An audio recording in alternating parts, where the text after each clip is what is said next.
आज शनिवार का दिन है, जिस दिन अपन इस दरिद्रता से मिलने के लिए पीपल के पेड़ के नीचे आए हैं। हिंदू धर्म में ये दिन पीपल के वृक्ष के लिए पूजनीय होगा। जो भी शनिवार के दिन पीपल के वृक्ष की पूजन करेगा, दूध चढ़ाएगा या मिष्ठान का भोग लगाएगा, लक्ष्मी और नारायण उसके घर में प्रवेश कर जाएगा। लक्ष्मी और नारायण उसके घर में प्रवेश करेगा। पुराण की कथा कह रही है कि दुनिया के सारे तीर्थ नहीं जा सकते, पृथ्वी की सारी नदियों में स्नान नहीं कर सकते, पवित्र नदियों में आप स्नान नहीं कर सकते, या किसी भी तीर्थ में जाकर एक रात्रि भी विश्राम नहीं कर सकते, या हमने जिंदगी में कोई दान करा ना करा, कोई पुण्य करा ना करा, कोई सत्कर्म करा ना करा, कोई शास्त्र पढ़ा ना पढ़ा, कोई शास्त्र सुना ना सुना, उसके बाद भी शिव महापुराण की कथा कहती है कि एक दिन में अगर मात्र एक बार भी आप शंकर के शिवालय में प्रवेश कर गए या मंदिर में प्रवेश कर गए तो सारे तीर्थ, सारी नदियां, सारे सरोवर, सारी बावड़ी, सारे तालाब, सारे कुंड के स्नान का पुण्य, दान का पुण्य प्राप्त, केवल शिव तत्व को प्राप्त कर लेने। शिव महापुराण की कथा कह रही है कि घर में जो दिया होता है वो दीपक भी कोई साधारण नहीं होता, उस दीपक की भी महत्वता है, उस दीपक का भी वर्णन है। एक बात बहुत अच्छे से सुनिएगा, शायद आपकी जिंदगी को सवार, शायद आपके जीवन को। मेरी जीजियों, मेरे जीजाओं, मेरी बेटियों, बेटाओं, कभी मौका लगे, शंकर भगवान के शिवलिंग के पास में आप बैठे हैं। यहां तक शास्त्र कहता है कि घर में अगर किसी को बहुत तेज बुखार आ गया है, बहुत तेज बुखार, और बच्चा उस बुखार में तप रहा है, बहुत तप रहा है, मारा, तुम जिस दिए में भगवान की आरती उतारते हो, जिस दिए से तुम भगवान की पूजन करते हो, कभी मौका लगा और आप पूजन करने के लिए गए, कभी आपको शंकर भगवान के शिवलिंग के पास में या शंकर भगवान के शिवलिंग के ऊपर कनेर का अगर पीला फूल देखा है ना आप लोगों ने, अरे बोलो तो जमके, देखा है? कनेर का यदि पीला फूल शिवलिंग के आसपास में या शंकर भगवान के ऊपर कहीं रखा हुआ भी दिख जाए, विषम परिस्थिति हो, बहुत हिम्मत ना हारते, कभी भगवान अकेले में एकांत में आप पहुंचे उनके पूजन के लिए, कनेर का पुष्प वहां रखा है, चाहे वो जलाधारी पर रखा हो, चाहे वो शिवलिंग के पास में रखा हो, शिवलिंग पर रखा हो, उस कनेर के पुष्प को अगर आप 5 जगह का स्पर्श कराकर अपने हृदय की बात कहकर वापिस महादेव को समर्पित कर देते हो तो भी मेरा महादेव तुम्हारे दुख का निवारण कर देगा।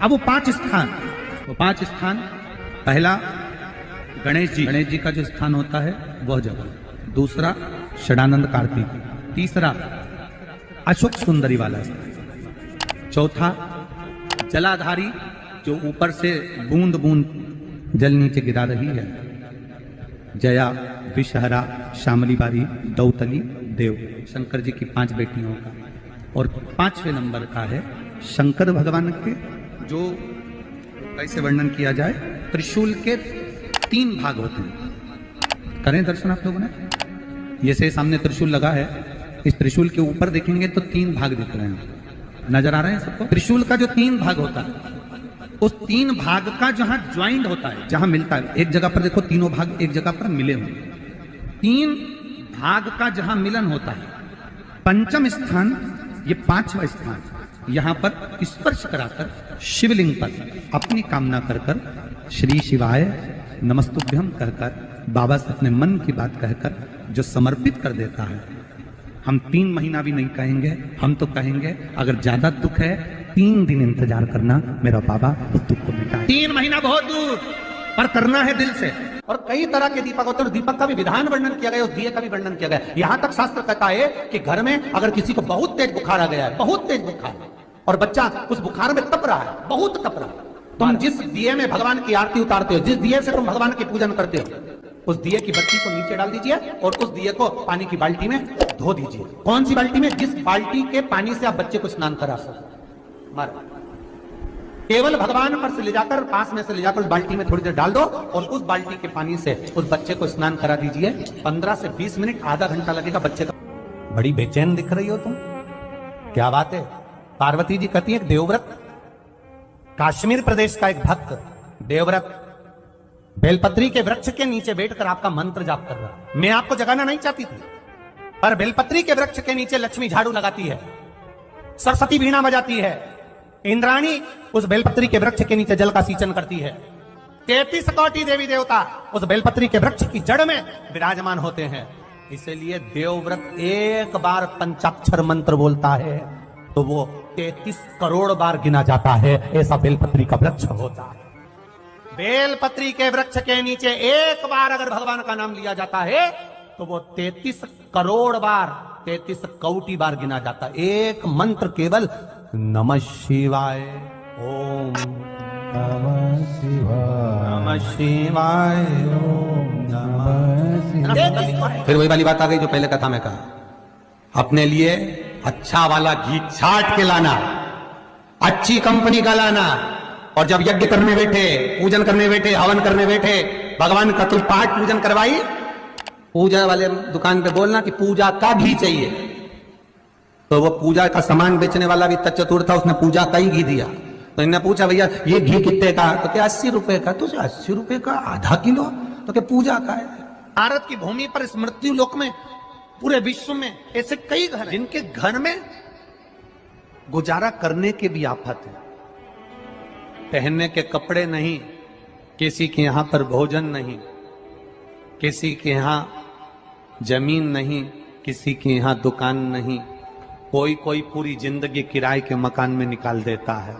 नहीं, मेरा एक निवेदन है, इस कथा को जितने छत्रपति संभाजी नगर के श्रोता भाई बहन श्रवण कर रहे हैं उनसे निवेदन करूंगा, आप हाथ का ठेला लगा रहे हो, सब्जी का ठेला लगा रहे हो, फल का ठेला लगा रहे हो, धक्के की जिंदगी जी रहे हो, दरवाजे पर बैठे हो, कहीं ना कहीं तुम दास्य भाव की जिंदगी जी रहे हो, तकलीफ में जिंदगी जी रहे हो, बहुत दुख की जिंदगी जी रहे हो, बहुत कष्ट की जिंदगी जी रहे हो, उनसे केवल निवेदन करूंगा 3 महीने 2 जगह पर जल चढ़ाना प्रारंभ कर दीजिए। केवल 3 महीने, एक शंकर भगवान के शिवलिंग पर, दूसरा बेलपत्री के पेड़ के नीचे।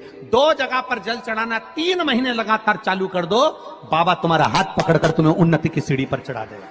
हमें कोई चमत्कार करना नहीं आता, और ना हम कोई तंत्र विद्या या मंत्र विद्या जानते हैं, ना हमारे पास में बेल है, ना हमारे पास में भभूति है, हमारे पास में तो केवल शिव का नाम है। आप श्री शिवाय नमस्तुभ्यम बोलो, ओम नमः शिवाय बोलो, नमः शिवाय बोलो, चाहे महामृत्युंजय मंत्र बोलो, उसका स्मरण करते करते भगवान शंकर के शिवलिंग पर जल, और उसी पात्र में जो जल तुमने शंकर जी को चढ़ाया उसमें से बचा हुआ थोड़ा सा जल बेलपत्री के पेड़ के नीचे चढ़ाना प्रारंभ कर दो। अलग से बेलपत्री के पेड़ के नीचे चढ़ाने के लिए अलग से लोटा भर के जल जरूरत नहीं पड़ेगी। जो तुमने शिव जी को जल चढ़ाया, जो तुमने देवाधिदेव महादेव को जल चढ़ाया, बस उसी पात्र का जल शंकर जी को चढ़ाओ, उसमें से बचा हुआ थोड़ा सा जल बेलपत्री के वृक्ष के नीचे चढ़ाना प्रारंभ करना। कौन सा बेलपत्री का वृक्ष? जिसकी छाया आपके ऊपर आ रही हो। शिव महापुराण बड़ी सुंदर बात कहता है, ध्यान दीजिएगा। जिस बेलपत्री का पौधा तुम्हारे सिर का, और ये दोनों हाथ ऊपर कर लो, अपन खड़े हुए और खड़े होकर दोनों हाथ ऊपर करें, इतना बड़ा बेलपत्री का पौधा है, उस बेलपत्री के पौधे की पत्ती को कभी तोड़कर शंकर जी को नहीं चढ़ाना चाहिए। ध्यान रखना, कितना बड़ा पौधा।